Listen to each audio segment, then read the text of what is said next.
চন্দন ঠাকুর আর ঠাকুরদার ঘরে নোটিশ থাকে। ও ক্যামেরা করুন, ক্যামেরা করুন, ক্যামেরা করুন।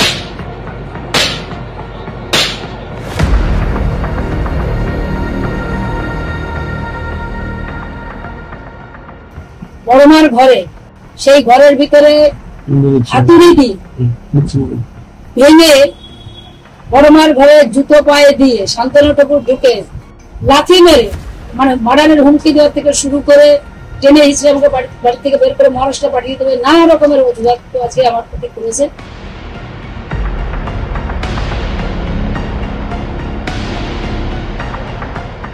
একজন আমি রাজ্যসভার সাংসদ হয়ে যদি আমার এই অত্যাচার সহ্য করতে হয়, তাহলে ওরা ক্ষমতায় আসলে সাধারণ মানুষের কি হতে পারে এটা আপনারা সকলে বিচার করবেন।